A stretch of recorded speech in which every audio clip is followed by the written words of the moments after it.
Bem-vindo ao programa Bíblia Responde. Para nós é um prazer, uma alegria, uma satisfação ter você aqui conosco na nossa programação. Então, se inscreve no nosso canal, ative as notificações para que quando houver um vídeo novo, você possa ser notificado, para nos ajudar a responder várias perguntas que nos foram enviadas conosco nessa manhã. Pastor João Carlos, Pastor João, muito bom dia. Irmão Anderson, bom dia. Você que faz desta programação toda especial, receba aí também um bom dia, não é? Que a paz de Jesus possa estar invadindo o seu coração, continuando a Bíblia Responde. Olha, que prazer tê-lo aqui, a Bíblia Responde. E hoje nós vamos responder 3 perguntas que nos foram enviadas. E a primeira pergunta diz o seguinte: Israel é o relógio de Deus? A você que fez esta pergunta, receba um abraço desta programação e deste programa, não é? Daqueles que fazem este programa, tá certo? A sua pergunta mexe com a doutrina do fim. Eu gosto muito dessa expressão, doutrina do fim, para tirar a palavra escatologia, que é a mesma coisa que a palavra igreja, não é? Que é dividido em duas, escato e depois logia. Logia, estudo, escato, fim, tá certo? E nesta matéria, acerca deste assunto, Israel é o relógio de Deus, vai para as linhas da escatologia, e dentro da escatologia existem linhas de interpretação. Existe a linha, não é, milenista e tribulacionista. O que dizem os milenistas na ala amilenista? Porque dentro do milenismo existe pós, pré e existe o amilenismo, tá certo? Esta ala amilenista não tem Israel como relógio de Deus. Eles acham que hoje quem vai estar mostrando para o mundo o sinal é a igreja. Que a igreja se constituiu o Israel de Deus. Gálatas 6:16. E a todos quanto andarem de conformidade com esta regra, paz e misericórdia sejam sobre eles e sobre o Israel de Deus. Isso, todos que andarem conforme essa regra, Paulo está dizendo aí a questão da circuncisão, tá certo? E questão judaica. Então, todos que andarem segundo essa regra se tornam, não é, o Israel de Deus. E dentro desse, a igreja. Então, o amilenismo diz que Israel não é o relógio de Deus. E que tudo aquilo que hoje se transparece como revelação da volta de Jesus está sendo falado pela igreja. A igreja também tem a sua maneira, não é? O amor de muitos vai se esfriar, tá certo? Outro grande sinal é o abandono, é o deixar a fé. Então existem, na verdade, sinais tanto da igreja, mas Israel também é um sinal para aqueles que olham para as Escrituras. Dentro da questão tribulacionista, não é? Existem vários segmentos e existe o pré-tribulacionista, que é o que nós professamos. Nós cremos no milênio literal, tá certo? Nós cremos que a igreja vai ser arrebatada antes da grande tribulação. Esta é a nossa maneira de ver e interpretar as Escrituras. E quando olhamos para Israel, nós utilizamos a figura da figueira. Então utilizamos a questão figurada para mostrar às pessoas que Israel é o relógio de Deus. Tá certo? E isso está em Mateus 24:32. Aprendei, pois, a parábola da figueira. Quando já os seus ramos se renovam e as folhas brotam, sabei que está próximo o verão. Tá certo? Vamos juntar esse versículo, o profeta Abacuque, capítulo 3, versículo 17. Ainda que a figueira não floresça, nem haja fruto na vide, o produto da oliveira minta e os campos não produzam mantimento, e as ovelhas sejam arrebatadas do aprisco, e nos currais não haja gado. Então, por que para nós, pré-tribulacionistas, Israel é o relógio de Deus? Porque Israel se faz figurar pela figueira. Tá certo? E esta figueira, que é a nação de Israel, que para nós é o relógio de Deus, ela floresceu. No ano de 1947, lá na ONU, na Organização Mundial das Nações, não é?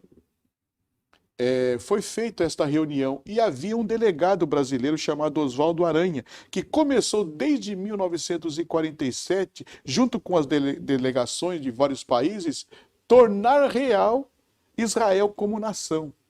Isso foi concluído em 1948. Então observe, ali nasceu a nação. Então a figueira floresceu. E este é um sinal. E Jesus diz assim, olhai para a figueira. Quando ela começa a dar suas folhas, abre, já está próximo o verão, o tempo da vossa redenção. Saiba que o ano não começa como nós aqui em janeiro. O ano, Anderson, começa pelas estações. E a primeira estação do ano chama-se primavera. Aqui é a primavera no mês de setembro, não é? Por isso que já diz a palavra prima. Tudo começa ali. Por que primavera? Porque na virada da Terra, não é o nosso hemisfério, ele vai ficando mais próximo do Sol. E esses raios primeiros do Sol vai rompendo as moléculas de gelo, vai rompendo as moléculas da geada. E neste calor, as folhas vão nascendo, a grama vai ficando mais verde, as folhas vão se fazendo botão, se desabrochando. Amém? Por isso, para nós, Israel é o relógio de Deus. Porque a figueira floresceu. E tudo que passa lá, no sentido, olhando para as Escrituras, vai declarando que Jesus está mais perto. Amém? Deus te abençoe. Muito obrigado por essa pergunta. E nós vamos para a nossa segunda pergunta de hoje, que diz o seguinte: o que falta para Jesus voltar? Uma coisa é certíssima nessa pergunta, você que fez, receba um abração. Pode ser que seja até a mesma pessoa, porque essas perguntas estão interligadas, tá certo? O que falta para Jesus voltar? Uma coisa é certa, ele vai voltar. João capítulo 14, versículo 3. E quando eu for e vos preparar lugar, voltarei e vos receberei para mim mesmo, para que onde eu estou, estejais vós também. Quando ele vai voltar? Vamos ler Mateus 24 e 36. Mas a respeito daquele dia e hora, ninguém sabe, nem os anjos do céu, nem o Filho, senão o Pai. O que falta para Jesus voltar, tá certo? Uma coisa é certa, ele vai voltar. Ele já deixou assim, ó, ninguém sabe a hora que ele vai voltar. É claro que Jesus sabe, não é? Apocalipse 1:1. Revelação de Jesus Cristo que Deus lhe deu para mostrar aos seus servos as coisas que em breve devem acontecer. E que enviando por meio do seu anjo notificou ao seu servo João. Então a revelação do Apocalipse, a palavra Apocalipse, a revelação de Jesus, que deu agora a conhecer o que vai acontecer. Então Jesus tem ciência, tá certo? E agora, e cada crente, eu já estou mudando aqui o aspecto da pergunta, tá certo? O que falta para Jesus voltar? Se você fazer uma leitura assim, até a igreja primitiva já sentia que era tempo de Jesus voltar. Não foi essa palavra, não é escrita lá no livro de Hebreus? Falta um pouquinho de tempo que há de vir, virá e não tardará. Até eles já estavam sentindo a presença da volta de Jesus, pela perseguição, pelas lutas que estavam passando. Agora, o que eu devo, como crente, fazer para que Jesus volte? O que devo de estar fazendo para que Jesus volte? Mateus 24, 43. Mas considerai isto: se o pai de família soubesse a hora que viria o ladrão, vigiaria e não deixaria que fosse arrombada a sua casa. Para que Jesus volte, eu tenho que estar vigiando. Vigiando. Segunda coisa, 1 Coríntios capítulo 11, versículo 26. Porque todas as vezes que comerdes deste pão e beberdes deste cálice, anunciai a morte do Senhor até que ele venha. Você sabe que tem muitos crentes que não valorizam a ceia e tocam a ceia por coisas banais. Banais. E não deveria de ser. Porque quando você participa da Santa Ceia, você está anunciando que ele venha. Então participe da ceia, porque é um sinal da igreja que Jesus está voltando. Tá certo? Vigiando. A terceira coisa, João 21, 22. Respondeu-lhe Jesus: se eu quero que ele permaneça até que eu venha, que te importa? Quanto a ti, segue-me. Amém? Então, o que falta para Jesus voltar? Desde a igreja primitiva já se esperava a sua volta. A grande questão não é o que falta, mas como eu estou para esta volta. Estou vigiando? Estou celebrando a ceia? Estou seguindo a Jesus? Olha, para mim não falta mais nada. Para mim ele já está voltando e ele pode voltar agora. Amém? Muito obrigado, Deus te abençoe. Valeu pela sua pergunta. Continuemos na presença de Jesus. E nós vamos para a nossa terceira e última pergunta de hoje, que diz o seguinte: a ansiedade é falta de fé? Como vencer isso? A você que nos fez essa pergunta, esse é um problema que está assolando, não só no Brasil, no mundo inteiro, a tristeza, a falta de perspectiva, tá certo? Sonhos não realizados, vontades não alcançadas, projetos abandonados. Isso faz com que a gente fique ansioso. A psicologia, quando trata a questão da ansiedade, ela diz que é uma coisa que todos os seres têm e serve a ansiedade como um sentido de proteção do ser. Mas a ansiedade, quando ela, né, se transforma num transtorno, ela é muito problemática. Então, ansiedade. Ansiedade é um estado mental natural e útil para nos alertar de um perigo. Jesus, quando fala sobre ansiedade, Mateus 6:25. Por isso vos digo, não andeis ansiosos pela vossa vida, quanto ao que haveis de comer ou beber, nem pelo vosso corpo, quanto à haveis de vestir. Não é a vida mais do que o alimento e o corpo mais do que as vestes?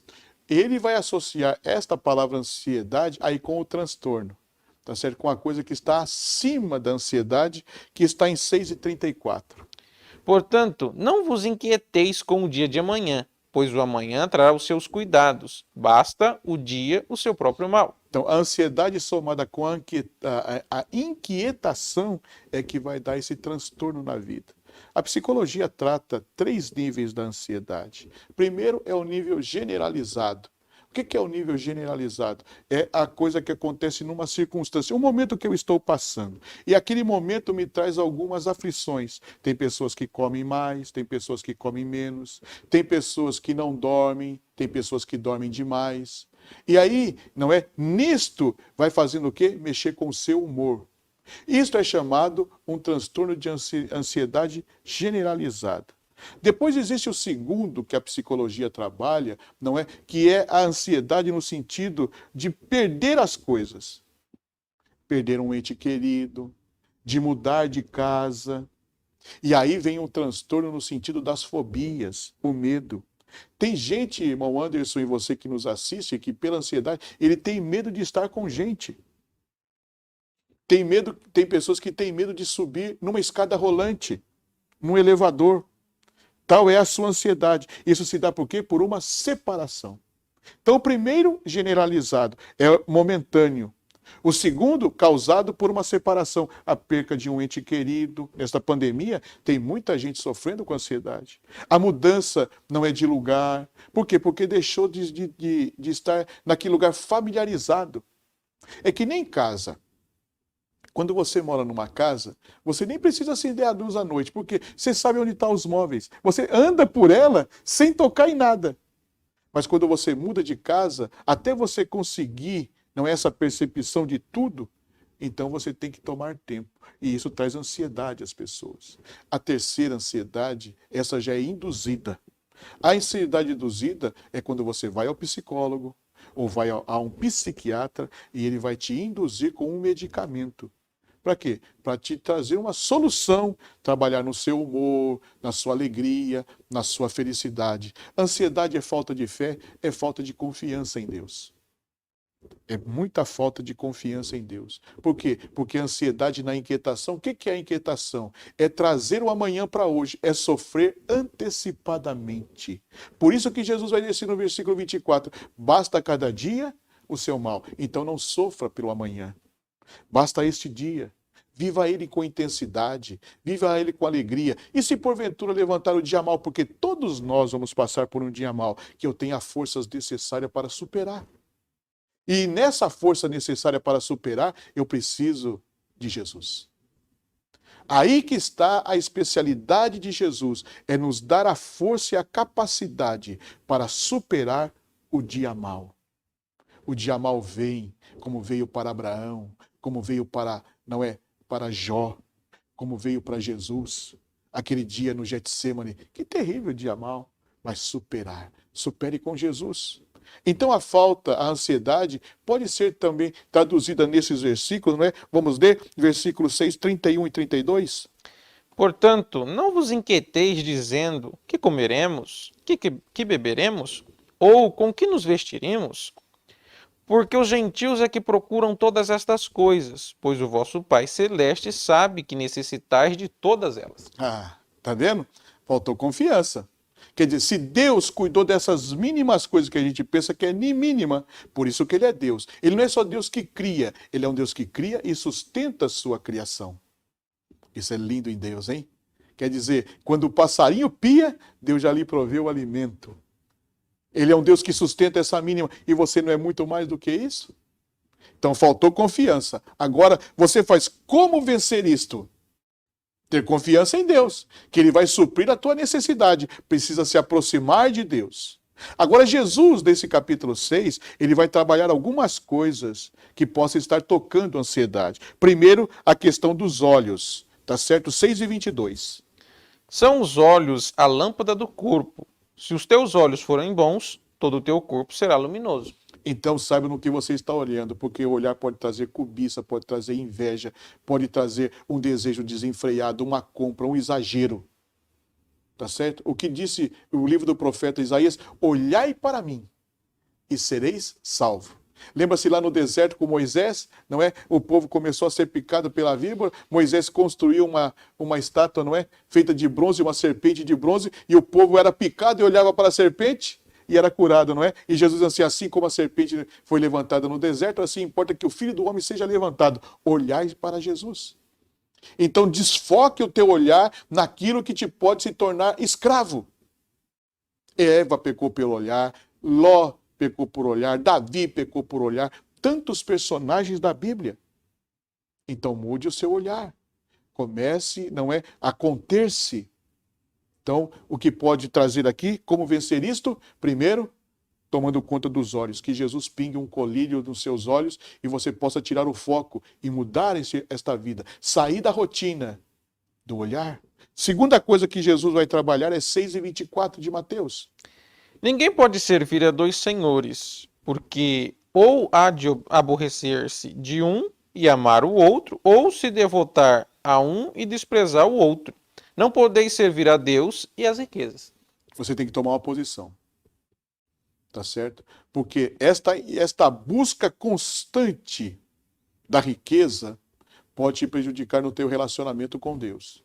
E Deus tem que ser primeiro. Buscai primeiro o reino de Deus e a sua justiça, e as demais coisas vos serão acrescentadas. Se Ele, Deus, cuida dos passarinhos, sendo você muito mais do que os pássaros, Ele não vai cuidar de você nas suas necessidades mais necessárias. Deus está cuidando.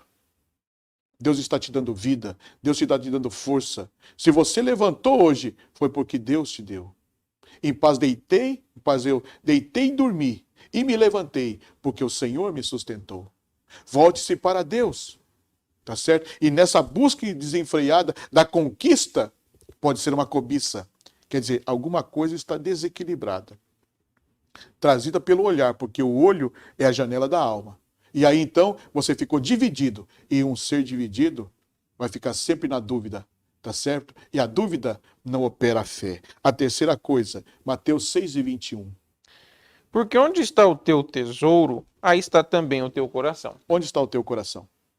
Está em Deus? Então mude, não é? Filho meu, dá-me o teu coração. Do que se deve guardar, guarde bem o teu coração, porque deles procede a saída da vida. Filho meu, dá-me o teu coração. E a quarta coisa, Mateus 6:26. Observai as aves do céu, não semeiam, não colhem, nem ajuntam em celeiros. Contudo, o vosso Pai Celeste a sustenta. Porventura não vale mais vós, muito mais do que as aves? Então aqui a pergunta, a ansiedade é falta de fé? A ansiedade é falta de confiar que Deus é um Deus que provê. Ele é a providência da nossa vida.